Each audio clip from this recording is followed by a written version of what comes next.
Nayib Bukele is the world's first Bitcoiner president and was just re-elected in a landslide with one of the biggest margin of victories in modern elections.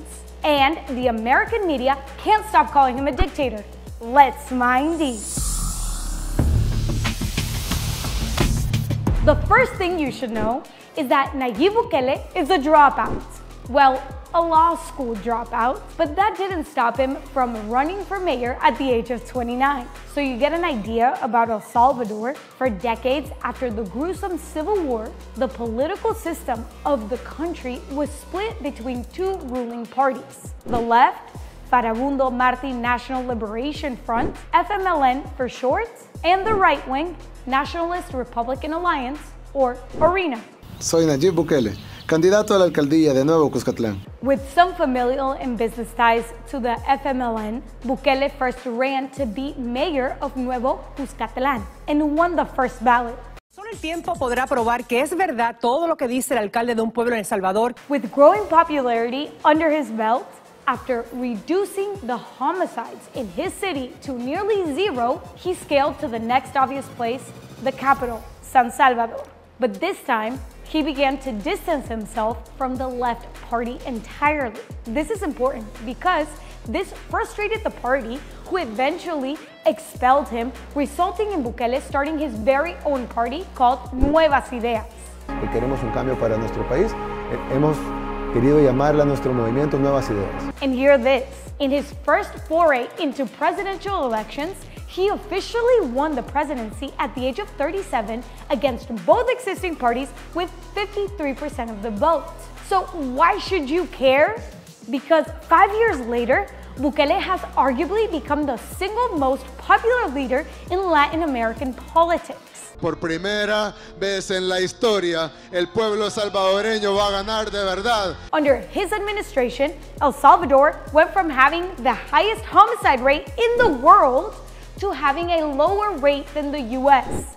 Oh yeah, and we can't forget that he became the first president ever to declare and pass legislation to make Bitcoin an official legal tender. We'll make Bitcoin a legal tender in El Salvador. If you ask a Salvadoran, they love him, which is why he won a second term in office just a few weeks ago with 85% of the popular vote. But if you ask a few independent Salvadoran journalists in the American media, they'll tell you a completely different story. That Bukele's results have come at the expense of civil liberties and privacy in the country, mass incarceration, and that the whole Bitcoin thing has mostly been a flop. Their favorite label, calling him a dictator, which he's even used as his own Twitter bio. American politicians, in particular, have been the most critical of Bukele's administration, penning letters to ambassadors and the U.S. Defense Secretary to review its relationship with El Salvador and defend democratic values. All this from an American government that recently tried to remove its sole opposition leader from ballot. Historic first, the Colorado Supreme Court disqualifying President Trump from their state's 2024 primary ballot. Has skyrocketing inner city crime rates and a president that can hardly string together a sentence, let alone be seen as a paragon for democracy. We could work together with Russia. My younger sister used to be 3 years younger than me. Now she's 23 years younger. There's not a single solitary Biden man that is younger than any Biden woman. Oh yeah, and let's not forget all the CIA interventionism in Latin America that created and perpetuated the myriad of gangs and violence in El Salvador to begin with. Has Bukele taken a top-down approach to governance in El Salvador? Sure, but the results are unmistakable. Salvadorans don't want anybody else. Actual dictators don't even win by that large of a margin. If democracy means people have the right to choose their own path, then in El Salvador, no amount of foreign complaints about how things should be should override what the people want. As outsiders, we should focus more on learning from Bukele's successes and failures, rather than just dwelling on his mistakes. Don't miss Max Keiser Backstage. All right, we're here with the OG, the top of the top. How does it feel? Can you please explain and elaborate the Bitcoin orgasm? Well, obviously, it's the simultaneous coming of blocks into one glorious Bitcoin Horizon event of what I would say is the Bitcoin second coming, which would infuse all minds in the global collective unconscious with the thoughts of Satoshi directly. And we see Satoshi together for the first time, and it's a collective orgasm in a sense. So it's going to happen probably in block 1,420,000. Okay, I'm gonna write that number down. Write that down wherever you'll be on that day. Be prepared. And you know what? We need to be prepared. When do you think the dollar will be over? The dollar is already kind of fading pretty fast right now. So you have the BRICS, right? Brazil, Russia, China, South Africa. They're already really divorcing themselves from dollar, the U.S. dollar, world reserve currency. So it's happening right now, and it's just that some people are reluctant to admit that it's happening. Obviously, in the U.S., there's a reluctance to admit that this is happening, but it is happening right now. Almost hyper-Bitcoinization. Yeah, well, hyper-Bitcoinization is also happening. It's also happening unevenly, different countries at different rates and different times. And so this is also all kind of on the margins occurring. And then when it all kind of coalesces into one central phenomenon that's easy to recognize, it'll be then the past. It'll be like, oh, it happened, right? So the trick is to kind of see things before they happen a little bit and to prepare yourself for that. And this is what's great about this conference at Bitcoin Magazine, which I write for. I have a column in Bitcoin Magazine.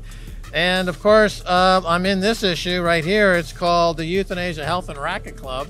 It's all about how euthanasia is becoming a growth industry in the United States. Now that we have this flag here, I want to talk about this. How does it feel to make a country like a Bitcoin country? How does it feel building it?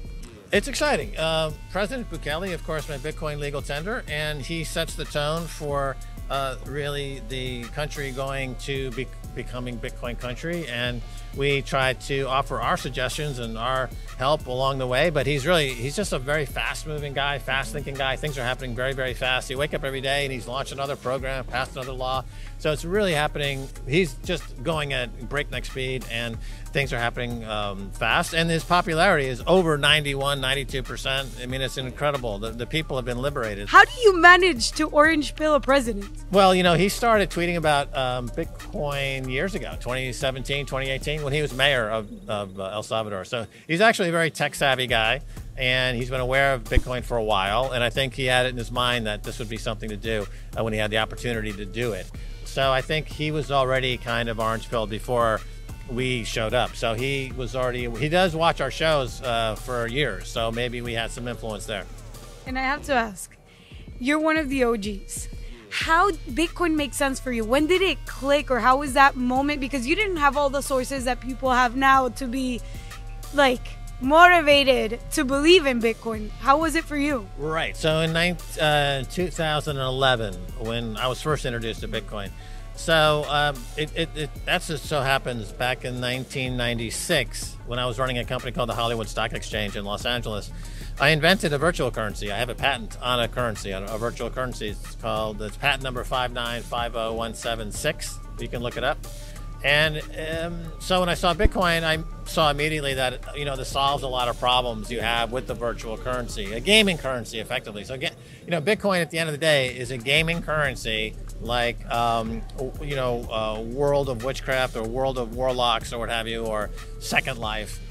But it popped out of cyberspace to be used in the physical world, because of the way it's designed to be, you know, not to get into too specifically on the technology, but the trust factor with Bitcoin was absent with all the other virtual gaming currencies that came before it. So anyway, when I saw it, I'm like, wow, this could work outside of the gaming environment. So this could be actually a world currency. So then if it becomes a world currency, then even if it captured 1% of the global Forex market, that would mean $100,000 per coin. And so if it's $1 today, I'm risking $1 to make $100,000. So it just seems like a really good bet. So we started to buy it.